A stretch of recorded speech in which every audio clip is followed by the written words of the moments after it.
So hello everyone and welcome to this month's Re-Engineering Pride webinar series. Continuing with this monthly series, we're looking today at Non-Binary People's Day. This date, which some of you may be familiar with, was on the 14th of July. It's a day which aims to raise awareness about the challenges faced by non-binary individuals worldwide. It was first celebrated in 2012, and the date was chosen intentionally to fall midway between International Women's Day and International Men's Day. So for this month's episode, we've invited several speakers to talk about their experiences of being non-binary in or around engineering or STEM more generally, and common challenges and barriers that face them. My name is Poggy. I'm one of the co-chairs for Inter-Engineering alongside Fiona, who has joined as well. So on the call, we have Bex Fellows, Grace Pownall, Jay Sloan, and Ailsa Mummery. Would you like to introduce yourselves in a bit more detail? Bex? Yes, so my name is Bex Fellows. Thank you so much to Inter-Engineering for having me on today. I'm the senior brand executive at a company called On the Tools. So while I'm not strictly an engineer, I work more in the corporate side. On the Tools' mission is to connect construction to improve the lives of UK tradespeople. And being on the brand team, I'm very much involved in that. And yeah. Thank you very much for that. Grace? Hey, I'm Grace. I'm a structural engineer turned sustainability consultant. So my background is in civil engineering, but I work for a company called Arup, which is a multidisciplinary engineering firm that has offices all over the globe. So I've been here for about 6 years and have had kind of different experiences in different teams doing different work, but predominantly trying to reduce the impact of construction on the environment. Brilliant, thank you. Jay? Hi everyone, I'm Jay. My pronouns are they, them. And I'm actually connected to Inter-Engineering through my work with the Proud Science Alliance, where I'm one of the co-chairs. I am a trained scientist and I worked in the farm industry for 20 years. So engineering adjacent, I suppose, within the STEM sector. But I currently work as a consultant, coach, a writer, speaker, and artist. That's brilliant. Thank you for that. And Ailsa? Hi, I'm Ailsa, they, them, they, he. I have, I'm mechanical engineer by education. I just finished a PhD in mechanical engineering looking at additive manufacturing and have started a new role with Quest Global, who are engineering consultancy. I'm mostly to kind of project management, but I'm also a little bit involved with kind of supporting different engineering sectors. Thank you very much for that. So initially, talking about more generally about personal journey and identity, would you like to share a bit more about your journey and experiences as a non-binary person, either in adjacent to engineering or STEM more widely, how it shapes your career and what challenges and barriers have you faced that could particularly apply to STEM and engineering rather than the other industries more widely? Happy for anyone to jump in.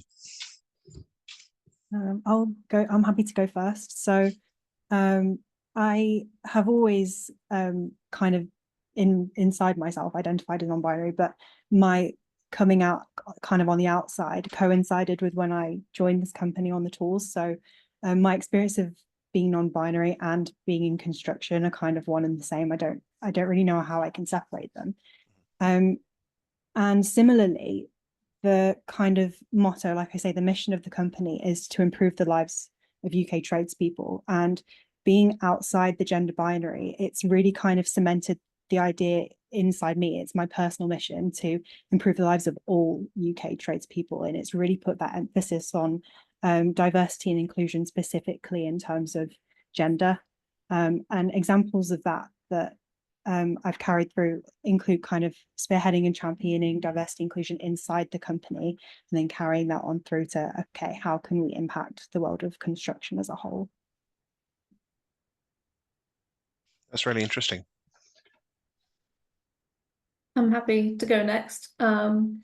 So as I said, I've been at my company Arup for nearly 6 years, and I joined as a graduate straight out of uni.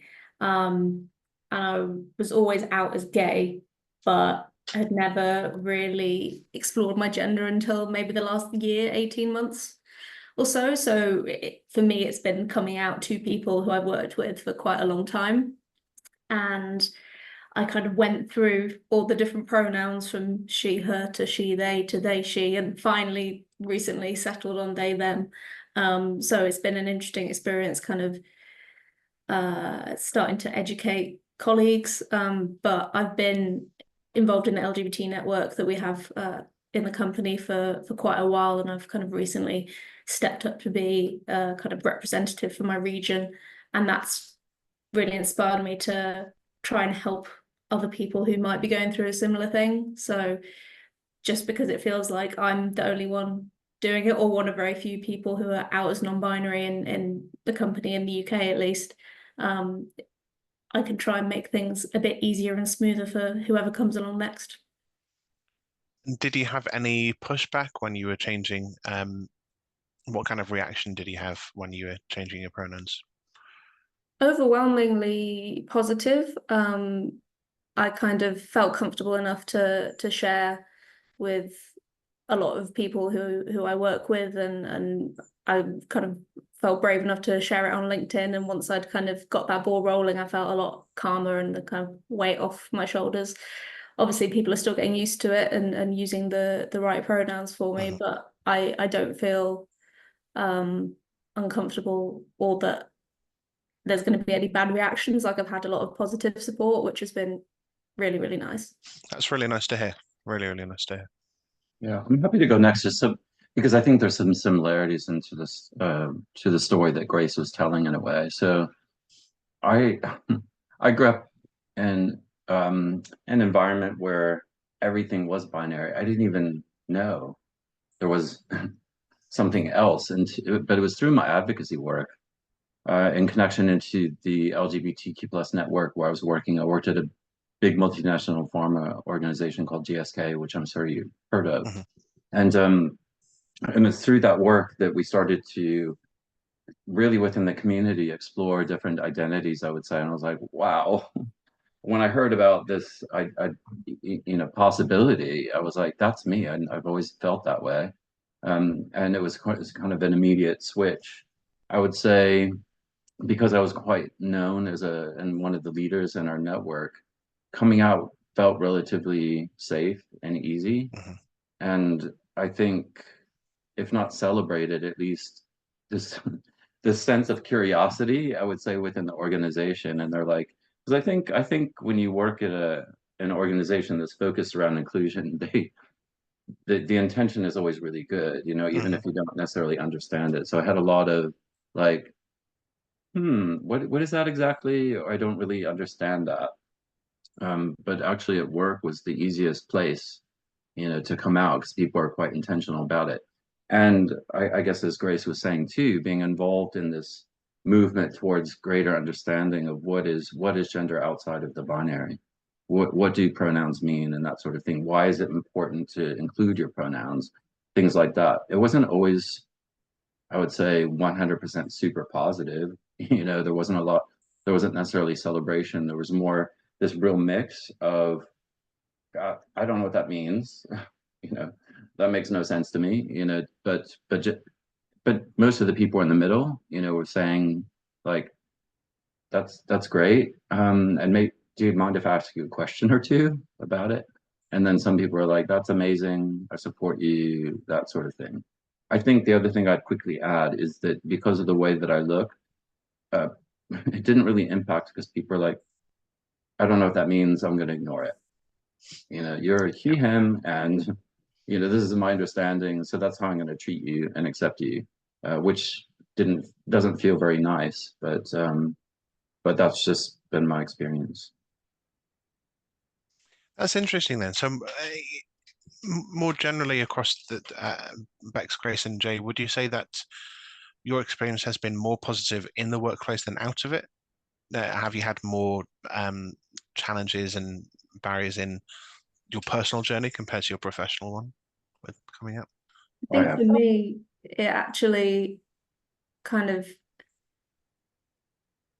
coming out at work kind of spearheaded me coming out to other people in my life. That's interesting. Because I mean, you spend what 40 hours a week with your colleagues, and it's I've got some good supportive friends in the office I work in, but I work with lots of people all around the globe. But I think that it was actually when my company on Microsoft Teams, they added the option to put your pronouns in your like bio in Teams. I had it in my email and everything, but as soon as they put that in, it kind of gave me the confidence to kind of come out and say it. And then I realized I've said this to however many hundreds of thousands of people online. Why can't I tell other people in my life?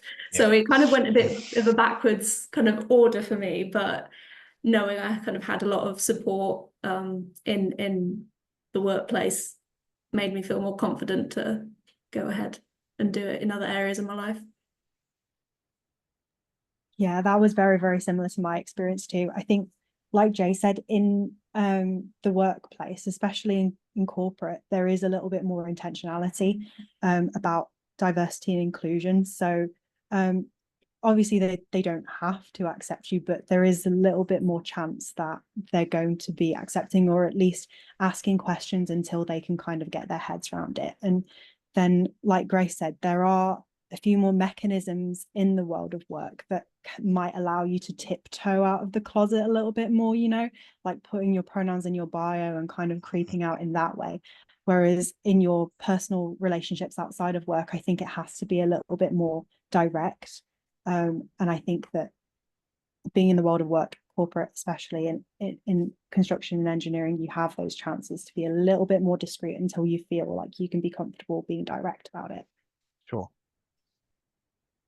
Elsa, what's your take on this? Yeah, apologies for my camera. Trying a new camera and it just decided it didn't want to work today. But personally, like I've been out. Well, I've been recognized myself as non-binary for about just over 10 years now, but I kind of wasn't really out to people much until probably about 6 years ago. And so I did kind of my university education and my PhD kind of out as non-binary, and I guess in the university environment,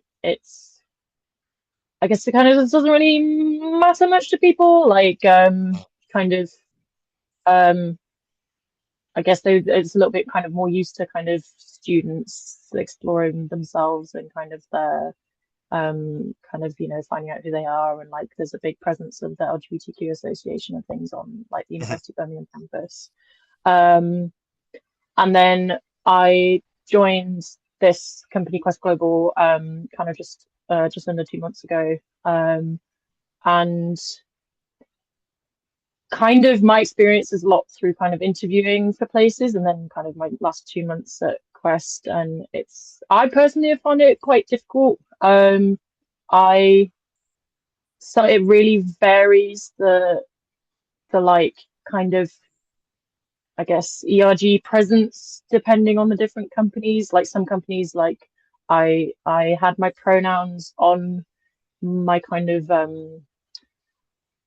information that I was sending people sometimes, and certain companies were like, yeah, no, we've got like a big kind of LGBT network and stuff, and like they them obviously, and like I've had a couple of places where I interviewed and like maybe an older member has kind of she heard me, and then the other person like, sorry, I did give them your CV with the names, but like it's not blah blah blah. I'm like, yeah, it's fine, whatever. But I actually really struggled at Quest because I kind of went in very much like, hello, non-binary, please use they them, and they set up all my IT stuff on the first day under Miss, and I said, can you fix that? Because everything I sent you has been, oh, that was it. Sorry, the contract had missed. I was like, that's not my legal title. My legal title is MX. Like, it's a legal document. Please put it the right way. And they were like, yeah, no, that's fine. Yeah, sure. We'll like triple check that on everything. And then they still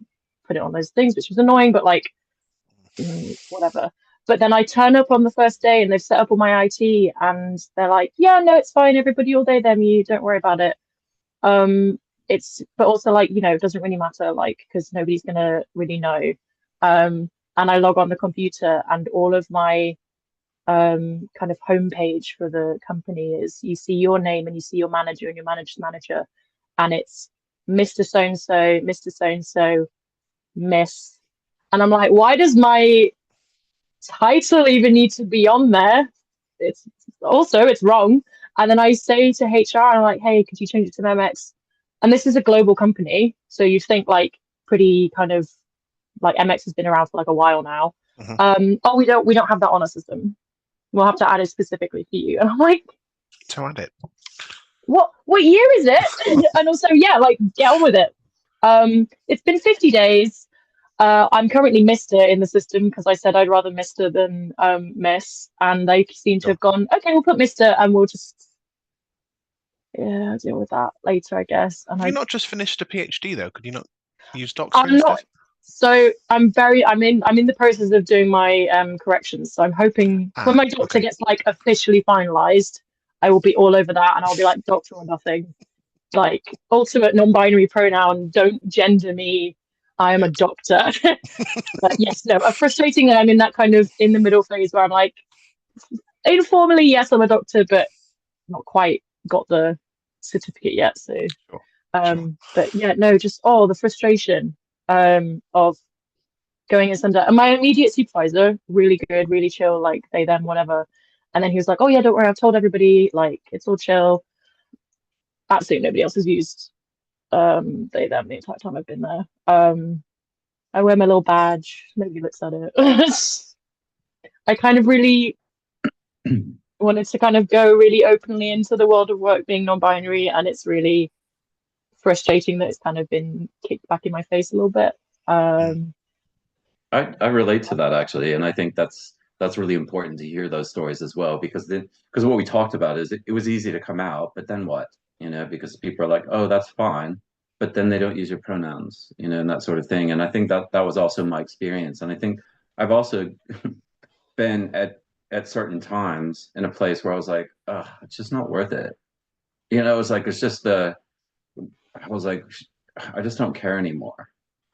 You know, and I think because it really does get you down, you know, and you know, people don't use your pronouns. Luckily, I do have like small, I say groups or communities of people who use my pronouns, but at work in particular, I never had that experience. It was rare, you know, that somebody used my pronouns correctly. And that's changing now in the relationships that I have and the people that I work with, I suppose. But yeah, that was quite annoying. And now, you know, I'm like, it really annoys me, you know, because I'm just so intent and intentional about who I am and how I show up in the world and all of that. So I feel that. I find it quite funny actually, like since kind of the pandemic and I haven't really kind of, because I've been doing my PhD, I haven't really like kind of interacted much with broader society. I've got very used to being in my kind of queer group, and to the point where like I'm at work and someone will say, oh yeah, she, and I'm like, yeah, where is she? Oh, me. Oh okay. Like it really kind of got quite used to actually being gendered correctly, unfortunately. So moving on quite nicely from that, then what positive experiences or support systems have people seen in place? What changes have people seen over the years as non-binary identities have become more recognized in society? And just generally, how inclusive does everybody find engineering, science, STEM in general to be for non-binary people? I'm happy to go first on this one. As I said, we've got quite an active LGBT network in my company, and I think perhaps it might have been last year or the year before the committee came together and wrote some guidance on trans and non-binary inclusion in our company. So it's called Supporting Our Trans and Non-Binary Colleagues, and it's a 20-page document that kind of takes people through what is trans, what is non-binary, what do these words mean. If you're transitioning at work, what processes are in place to support you in terms of, like you just said, about the irritation of having the wrong titles or pronouns on your forms, or your ID or your email, how to change your name. So I read this just as I started questioning my gender, and it made me feel really kind of safe that there were these this guidance document to refer to. So if I knew my kind of line manager or people in my team who might not get it, I can just say, look, here you go, learn about it, read about it. This is what the ARUP guidance is. So I feel really lucky that we have that in place. And it's quite detailed. It kind of covers trans identities, non-binary identities, gender fluid identities, and has some kind of examples of people who have transitioned and the experience of them and kind of the experience of their manager going through that. So that really helped. And I found out about that because we had a Teams channel for trans and non-binary employees that was like a private channel. So there's not very many of us in there, but it was nice to kind of have a signpost to be like, you could talk about things here. Here's who are good people who've been through this that you can talk to. And that really helped me feel kind of comfortable and kind of safe in knowing that when I was ready to come out, that there were people who've gone through it and that there's guidance in place and support. And also recently as of this year, our what's it called? Our healthcare provider our healthcare plan includes gender dysphoria diagnosis and support. So that's really, really helped me in kind of coming to terms with my gender identity and coming out in the workplace. The fact that I could get that support covered through work, and also they do endocrinology appointments and pay for diagnosis. So the support is kind of coming from the top, but also from the bottom of like the employees kind of on the ground going through it. So that is really nice to know that there are these things happening. Obviously there is still like day-to-day of getting the wrong pronouns or getting misgendered and kind of, but knowing that those things are in place backs it up and makes it feel a bit more less challenging. I think you're quite fortunate in a way, really, in that ARUP as a place to work has won quite a few awards for its LGBTQ+ inclusion, and it's got quite a strong set of people within it that work on that quite there's people who've worked really hard on getting these things pushed through, and like I say, it's coming from the ground up, the kind of people who volunteer their time to do that. So that's why I'm really grateful to them and want to kind of do my bit to help pass on for the next kind of people who join. That is really amazing to hear, actually. It's like the ideal situation almost, where there's all this support in place. I think in my experience when I was at GSK, they were certainly focused around those people who are trans, and there was a lot of policy work and also healthcare support, that kind of thing. But it was from a binary perspective. And I remember setting up a support group. There were like 3 non-binary people who were out that I knew about. And we invited other people to join through the network, and no one came forward. So I think there was this, I'm sure there were other people, but kind of the environment wasn't necessarily as welcoming as it might have been for myself and my 2 colleagues who were just kind of active, I would say, in the employee network and that sort of thing. So it's this combination of, yes, it's fine to be who you are. There's not really that support in place. What I found is, and also not really being able to connect with other people. what I found through that journey is an organization that was started, I think, during lockdown, actually, the International Society for Non-Binary Scientists. And it was this coalition of non-binary scientists around the world. And I don't know what they have grown to, but it was something like 500 people. I was like, oh, okay, I'm not Oh, wow. alone. I'm not alone, you know. So, and it was primarily academics, you know, so it didn't necessarily fit because I was working in a corporate environment at that point in time. But I think what I looked to was support outside of my company, let's say. And I think now that's the best place I find support even today is through connections that I've made and making sure that I'm connected to other people who are genderqueer and non-binary. And it's the place that I feel most safe, I would say, to talk about things. But I think one last thing I'll add is because through the work with the Proud Science Alliance, I was just with a group of network leaders across our network organizations last week, and I was asking them, I didn't expect this actually. I was asking them, what sort of programming can we offer that's kind of top of your list? And there were a couple of things that we have been working on, but all of them said more around gender identity and expression. So I think there is this desire, you know, to learn more and educate themselves. So I think that's a positive sign. I think in practice, what we've talked about, it's like, that's great, you're here. Not sure what you are, or you know how to interact with you, how to support you, but an intention to want to do that, which is positive. What would be your input on this, Bex? Yeah, I found similar. So, well, opposite Jay, I actually find it quite difficult to find other non-binary people. I've, to my knowledge, always been the only non-binary person at my company.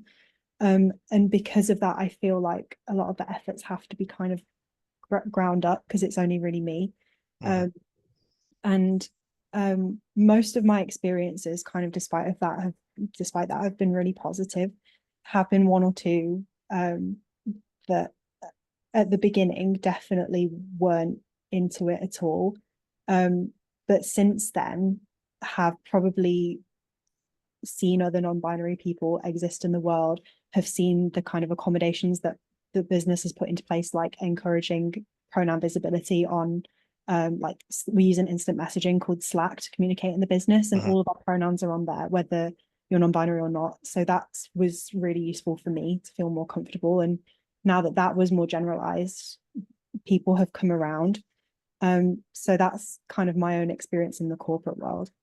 I think that generally in engineering and construction, we're getting a lot farther than we have been. I've seen, I write articles for news articles for On the Tools, and we push for certain things to happen. One of the things we pushed for was for the considerate constructor scheme to mandate for their considerate code of practice that sanitary bins be put in women's toilets on site. And of course, the next step is for our non-binary siblings is to have sanitary bins in all toilets, and for our trans brothers to have sanitary bins in men's toilets. And this isn't obviously a non-binary issue alone, but going into the issue of PPE and making sure that fits. There's so much to be done, but we have seen steps being made, which has been reaffirming. I did some research for my master's degree on DEI within engineering in particular, which is what I'm also doing for my doctorate. And within the responses that I got, 100% of people who identified as either trans or non-binary said that they had either been a victim of or witnessed discrimination on the basis of their identity in the workplace. Is anybody surprised by that statistic? Yeah. No? Interesting. We've had a question from somebody in the audience. Sorry, Jay. I was just going to say, I think that's an interesting one because I think that is generally true. I think my story is unique, and also because if you're in a position of prominence, you know, so people knew me as queer basically, and so when I came out, I think no one dared, you know, kind of say or you know discriminate or anything. But it does not surprise me at all. That's the case. No, that was something else that was quite interesting as well in that research that I did, which is on the internet. But the difference in discrimination for people at different levels of seniority changed as well. There was a clear shift, which was quite interesting. The amount of verbal abuse massively reduced, but the amount of progression bias and recruitment bias increased significantly with increased seniority, which I thought was interesting. So we've had a question from the audience from someone who said, I've had feedback during training that the workplace is sometimes safer for coming out because it's a managed environment compared to on the streets, or possibly also in social or family situations. Does this resonate with the panel members' experience? Has it changed in the workplace over time? I'll personally, while I kind of get it, because at the end of the day, like, technically you can always just go work somewhere else. Like, if it's bad, you can leave that situation, whereas with your family and your friends, it feels a lot more kind of like consequential to come out. Like, that's the relationships that you have and you hope to have for like the rest of your life. And it is, I guess it's also a bit more managed in that, like, you can have your little online profile on your business account like updated, and then it's just like it's done, and it's kind of like a set coming out to like everybody kind of thing that you can do. You can just like change everything and that's it, we're going moving forward. Whereas in social settings it's a lot more like malleable. Kind of the dynamics I feel like can change a bit more.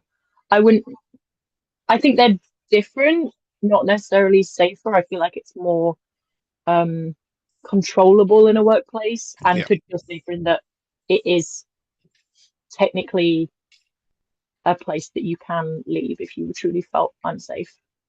That's interesting. Yeah, I hadn't really considered the being able to leave aspects, but that's, yeah, very interesting.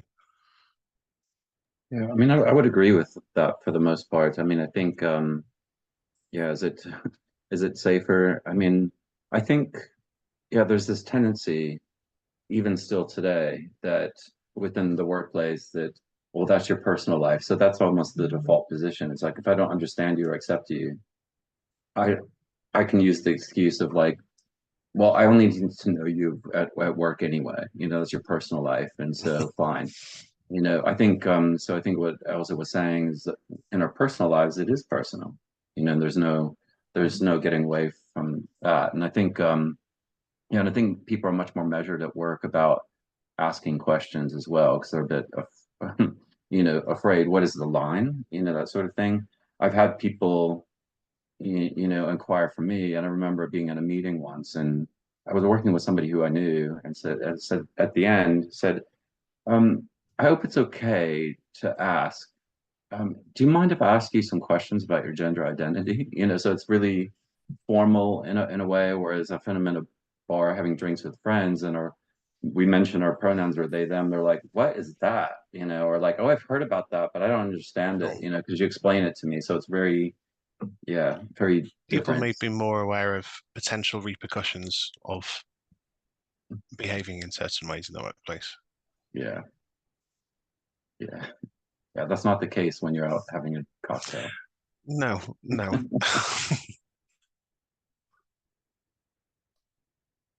Grace and Bex, how would you respond to that question? I think that well, I guess the experience I shared earlier of having that kind of coming out first to a load of people at work versus in my personal life, is a different order of things. But I think it's probably linked to that kind of the way we work now in a hybrid situation. You can just update your profile and it's all online and digital, and that's a really easy thing to do. Whereas like vocalizing it in person, I don't know if I'd say, hey everyone, come to the front of the office, I've got something to tell you. I think the it feels safer doing it behind a screen, perhaps. So I suppose Yeah. that's how I've felt, but then translating that into being physically in the office with people and kind of having to correct people on pronouns is a different experience, which is perhaps feels more uncomfortable, but might be more like you have when facing it with friends and family in person.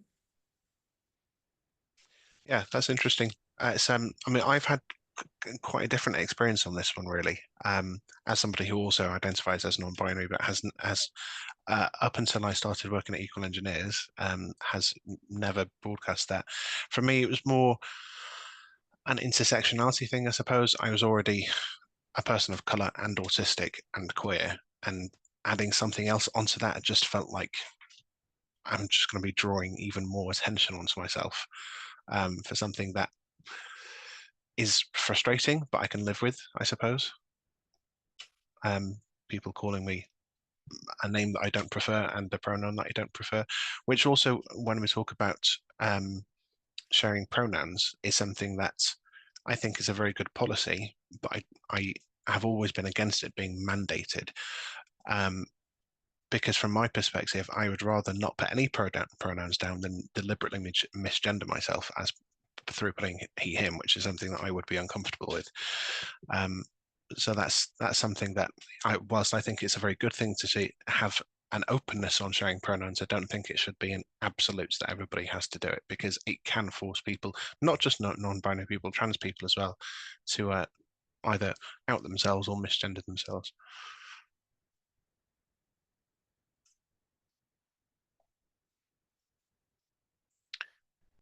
What would in terms of advice for others, people who may be in STEM, either joining now or have been in it for a long time, what would the panel's advice be to people?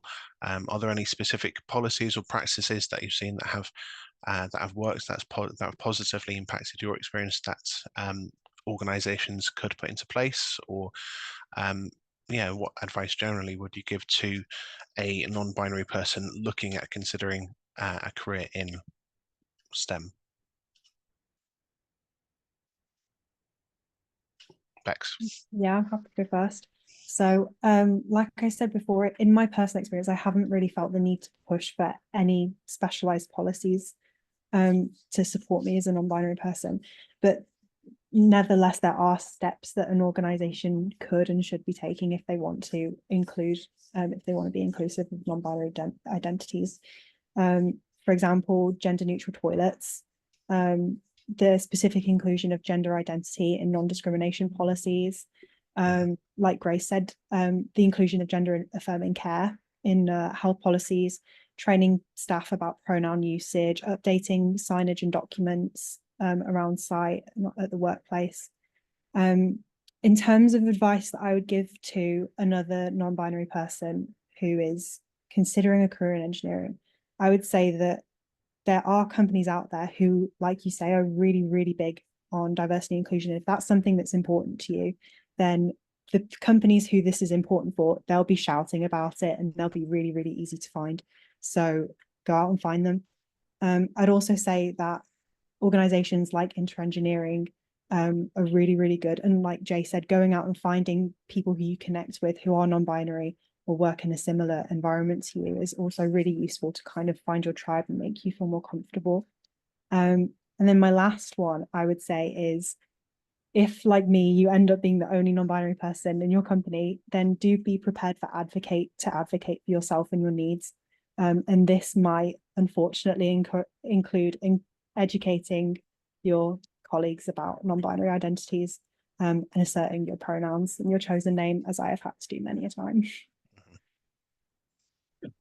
Everybody write everything down that Beck said, because it was perfection from my perspective. I mean, it's everything that I would recommend. I just wanted to emphasize a couple of things. I mean, one is around this idea of support, and it's finding the people, but making sure that you're connected in different ways to groups, because I think this thing that we're talking about that happens is sometimes you feel isolated, you know, and it can be emotionally draining all the way through to impacting mental health, you know. So I think it's really important to make sure we're connected in different groups, to different people, and in particular other people who are outside the gender binary. I think the other thing I would add is if you happen to be a leader in an organization, you have a particular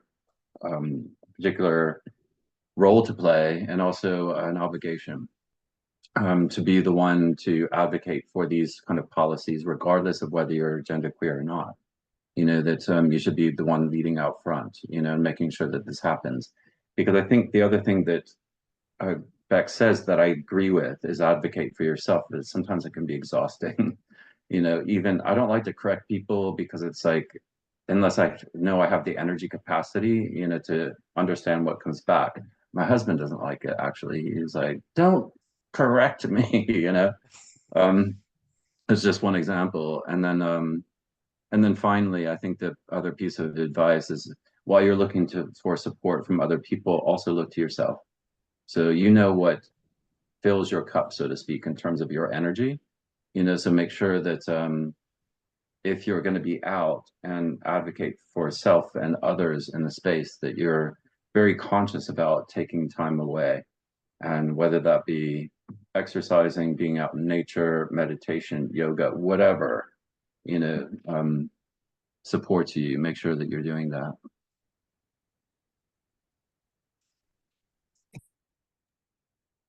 Yeah, and that's really hard to follow. I think that Bex and Joe have hit the nail on the head with there in terms of that advice, what could be given to people coming in.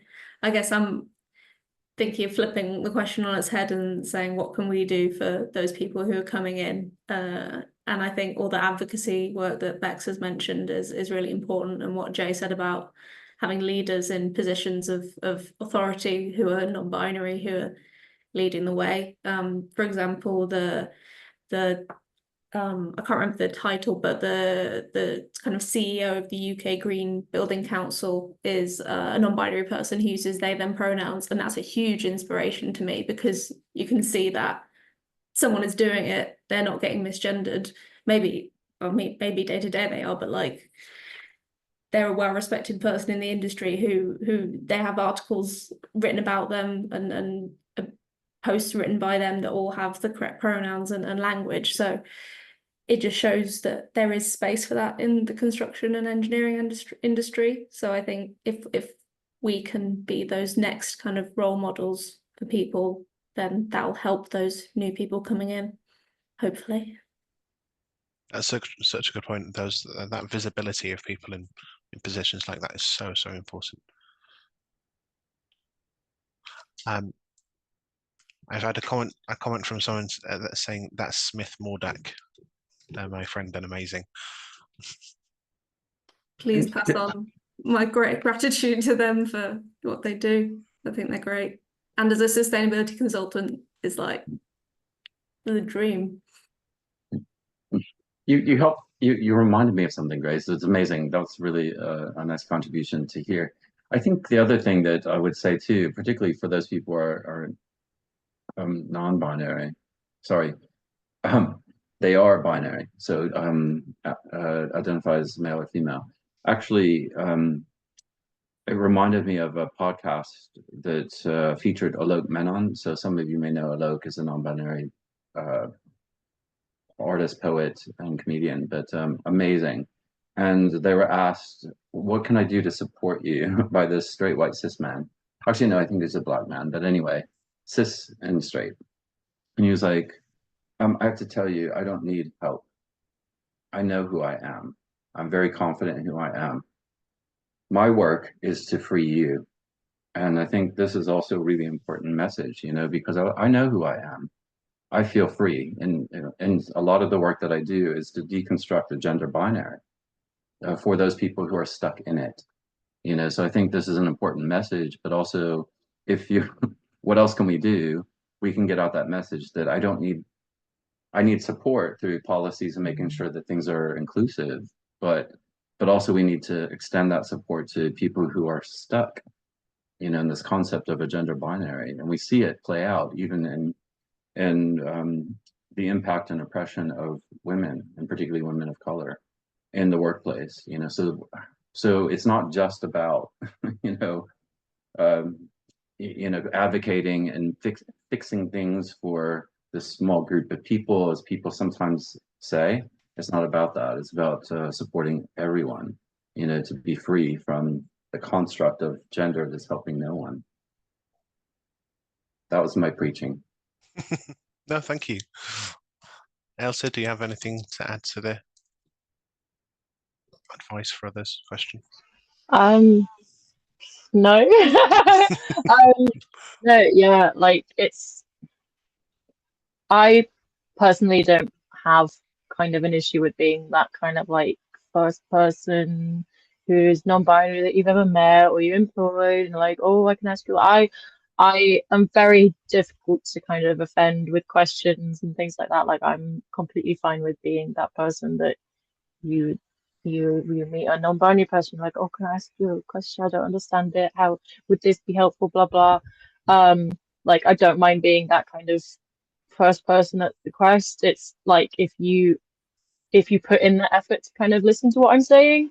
But also I kind of acknowledge that it's a vulnerable position to put yourself in. I kind of my computer decided to cut out Zoom as you were talking, Poggy, but I feel like you said something about kind of intersectionality, and as a disabled person, I'm already kind of like I've had to request some accommodations at work, and then on top of that being like, oh, also could you please, gender me correctly, feels so like you're asking for so much and it's so not that much. But like if you can be that person and you do have that energy, it's so important because it paves the way for anybody else who comes after you. And if you have the energy to input into policy making within that company, like again, paves the way for anybody who comes after you. Also, like not kind of adjacent, I just kind of wanted to mention the kind of one of the struggles of being an AFAB person in engineering who's non-binary, and that like I feel a bit guilty being like, no, I'd actually like you to like fight for some, because like I feel like women are being held up a bit more in engineering, and that's really good and that's great. But I'm like, okay, but that's not me, and I'm not a pioneer of women in engineering. I'm actually a non-binary person in engineering, which is a whole other thing. And to kind of feel like you're turning your back on paving the way for women, when obviously that's not the case, because I'm like, as you said, making things more equitable for everybody, including non-binary people, makes it better for all like marginalized genders in a way. Like if you're making it easy to change your pronouns regardless of what those pronouns are, whether they're binary or non-binary, or you're making it easier to kind of have parental leave rather than like maternal leave or paternal leave or whatever, like it makes it easier for everybody. But it's so kind of that internal, I guess, a little bit of guilt being like, actually I'm not a woman, so I'm not going to like pioneer that. I'm not going to be a woman pioneer in engineering. It's something that definitely kind of I've struggled with, and I feel like probably a lot of other people do as well. Just want to say that. Oh, it's nice hearing that from my perspective, the similarities with the intersectionality, because that was something that I wasn't in denial of my gender identity. It was something that with my work with inter-engineering and other things, and in my personal life, I'm very open about. But for my career, from the professional side of things, I already ticked so many boxes. I know that's not a very polite way of saying it, but I was already Black and queer and disabled and neurodivergent. I didn't need to add anything else that would go against me, which realistically, all of these things do. They do have an impact on how you're seen, and recruitment and progression. They shouldn't, but they do. And that was a big thing for me in terms of, this is something that if I don't say it, nobody will know about necessarily. I can't say that about all of the aspects of my identity. We have somebody who's raised their hand, so I'm going to allow them to talk if they want to ask a question.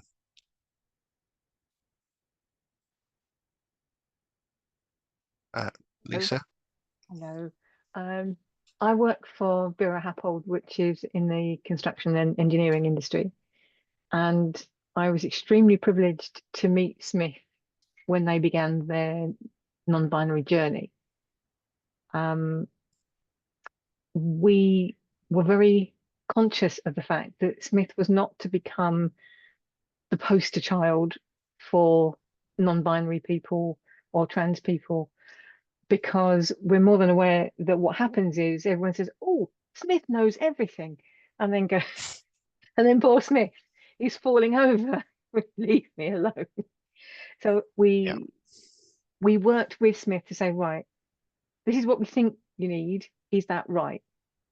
And we didn't do anything without Smith's permission.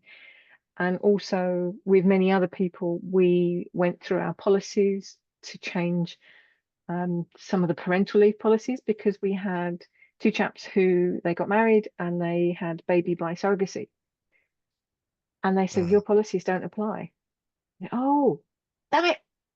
So we immediately went, right, let's rewrite everything. Let's get it done. And we fixed it. So huge kudos to all of you for having the energy to still keep on with what you're doing. And huge thanks to all of you for coming together and speaking to, I don't know how many other people are here, but very definitely thank you for speaking to me.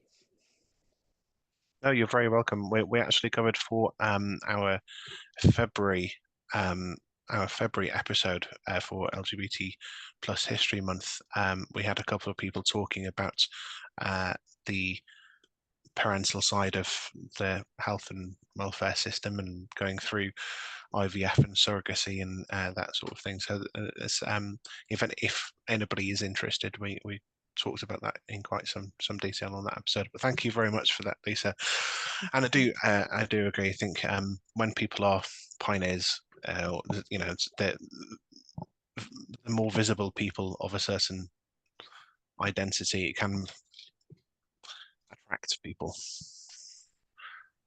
Can I quickly say something about that too? Because I agree. Thanks so much for sharing that. And I think this is something that also comes up in these kind of conversations, is that we have 5 different non-binary people on the call today, all with our own experience, all with our own background, and all with our own, I guess, thought and about our gender identity. And I think that's really a powerful statement. And I always, when I do things like this, I always like to invite people on purpose who use, for example, they, he pronouns, have different experiences, because it's important to understand for anyone, you know, that it's not, I look the way that I look, you know, people are like, you don't look non-binary. I was like, what is that to you? You know, and it's usually in this narrow field of like, you have to be gender non-conforming in terms of your expression, you know, a certain narrow view, but actually gender is so expansive. It's infinite in terms of our experiences, I think. And so it's amazing to see so many different people around the table. And it's a good takeaway for anyone on the call that you can't think of, oh, non-binary is this. Talk to the community and you'll find it's amazingly diverse and incredible. Any other final comments in the last 3 minutes from the panel? Wow, that was like a beautiful last note, wasn't it? Yeah, I think we should end on that. We can't top that. Does anybody in the audience have any other questions? You can put them in the Q&A or raise your hand. Fiona, do you have anything? No, I'm just really glad that you're all here today to talk and share your views. I was really looking forward to hearing from you all. And yeah, having had colleagues come to me in confidence and other people that wanted to think about coming out, I'm sure it's been incredibly valuable to hear from you all. So thank you for your time as well. It's appreciated. Thank you very much for that. As I mentioned at the start, this is a series that we do monthly. Our next webinar will be in the last week of August, where we'll be doing a back to school special. We'll be joined by another host of speakers, 3 or 4 possibly, talking about different experiences in education as a student, as a teacher, or just more generally within further or higher education. Experiences that LGBTQ plus people have in that field. So it will either be the Wednesday or the Thursday, the 28th or 29th of August, for anybody who wants to join. We'll have the event put up later this week or next week for that on our website. If there aren't any more questions, then thank you very much everyone for joining, and hope to see you all in August. Thank Thank you. you. Thanks so much.